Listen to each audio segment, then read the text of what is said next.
ఆశీర్వదించే దినం, ప్రభుతో మాట్లాడే దినం, ప్రభు మనము కలిసి ఆనందించే దినం, సంతోషకరమైన దినం. హల్లెలూయా, హల్లెలూయా. దేవా, నా దేవుడవు నీవే,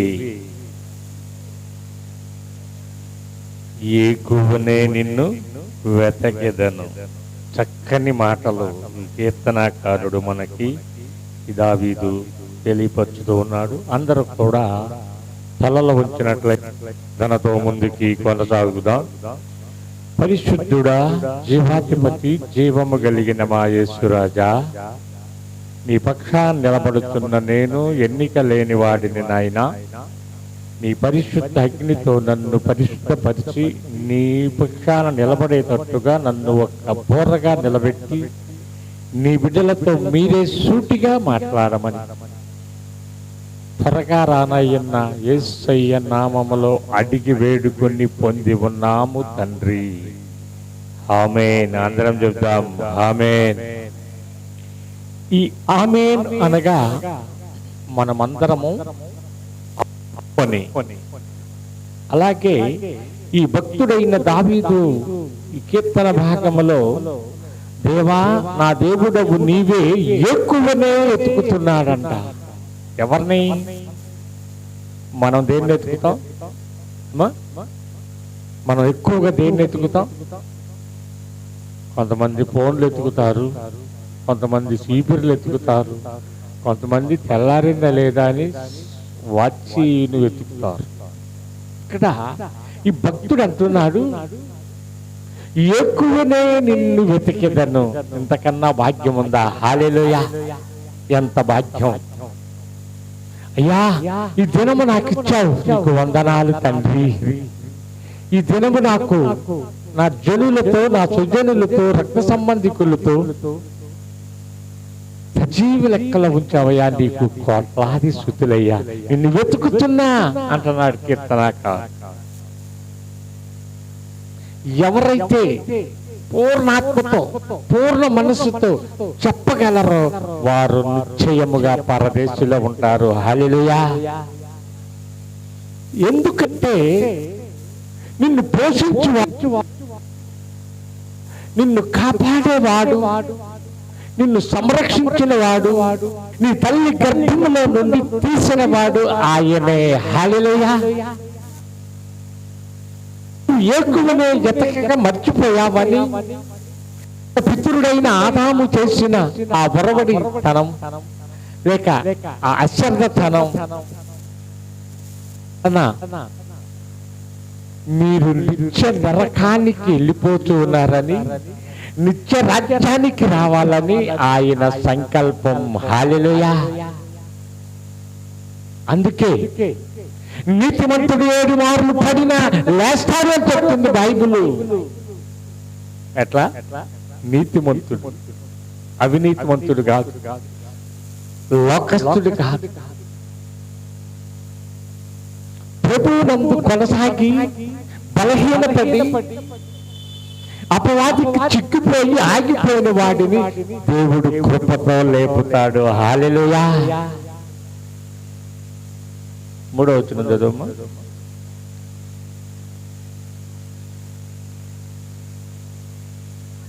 నీ కృప జీవము కంటే ఉత్తమ. హల్లెలూయా. జీవము నీతోనే ఉంది, దానికన్నా ఎక్కువ నీ కృప, కృప, కృప. అందుకే ఇది కృపాకాలం. నువ్వు ఎన్నిసార్లు మందిరానికి రాకపోయినా, ఎన్నిసార్లు దేవుడిని శోధించిన, ఇది కృపాకాలం. ఎంతమంది మీద బురద జల్లినా, ఎంతమందిని దూషించినా, ఎంతమందితో విరోధముగా నడుచుకున్నా, చూచి చూడనట్టుగా పోతున్న కాలం కృపాకాలం. ఇది జీవము కన్నా ఎక్కువైనది, జీవము కన్నా ఉత్తమైనది ఈ కృపాకాలము కనుక నీవు ఎంత చేసినా దేవుడు ఏం చేస్తున్నాడు? శపిస్తున్నాడా? క్షమిస్తున్నాడా? దేవుడు శపించే దేవుడు కాదు, క్షమించే దేవుడు. గుర్తుపెట్టుకోవాలి.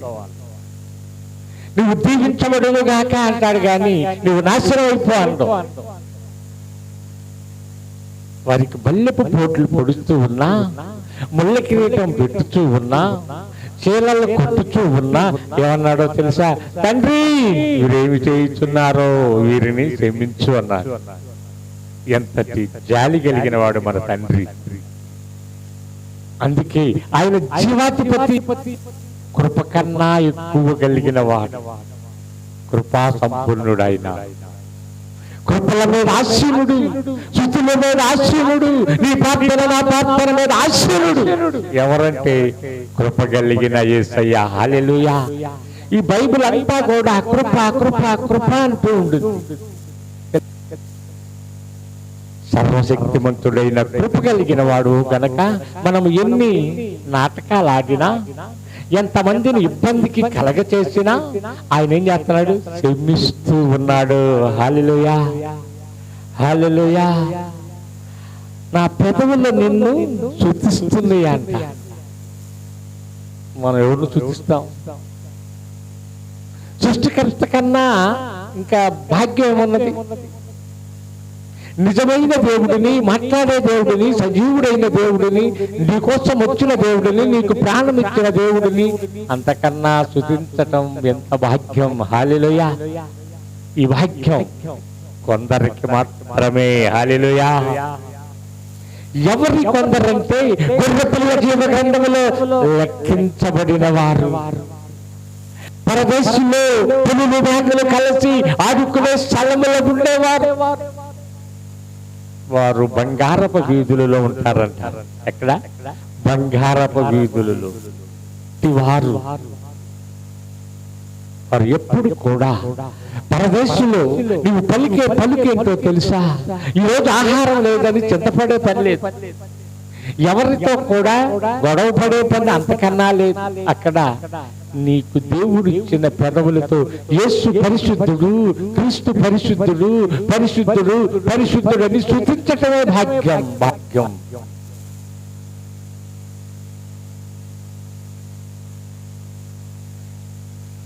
4వ వచనం చదవమా. నా మంచం మీద నిన్ను జ్ఞాపకం చేసుకుంటూ రాత్రి జాము యందుయు నిన్ను ధ్యానించినప్పుడు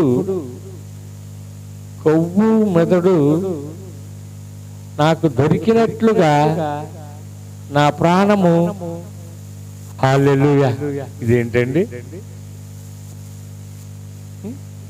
ఆయన మంచం మీద పనుకుని సృష్టికర్తని ధ్యానించుతుంటే, సృష్టికర్తతో కలుస్తూ ఉంటే, ఆయనను స్మరిస్తూ ఉంటే, ఆయనను గణపరుచుతూ ఉంటే, ఈ కీర్తనకారుడు అంటున్నాడు, ఈ భక్తుడు అంటున్నాడు, నాకు కొవ్వు మెదడు దొరికినట్లుగా నా ఆత్మ తృప్తిపడుతుంది, ఆనందపడుతుంది, సంతోషంగా ఉంది అంటున్నాడు.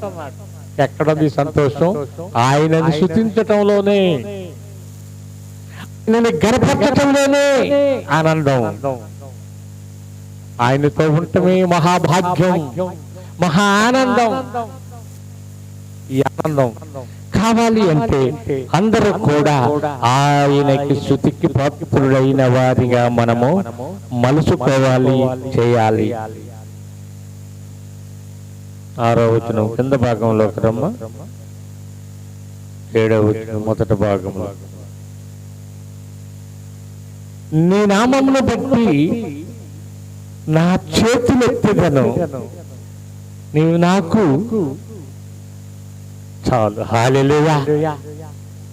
ఆనాడు ఇశ్రాయేలు ప్రజలు యుద్ధానికి వెళ్ళినప్పుడు మోషే చేతులెత్తి ప్రార్థన చేసినప్పుడల్లా ఇశ్రాయేలు ప్రజలకు జయం కలిగింది. మీరు చప్పట్లు కొట్టమని ఎంతసేపు కొడతారు? కొద్దిసేపే. కానీ ఆ మోషే చేతులు నొప్పి వరకు, ఆ తర్వాత సహాయముగా కింద రాళ్ళని పెట్టినట్టుగా చూస్తాం. ఇక్కడ ఆయనను ఏం చేయాలి?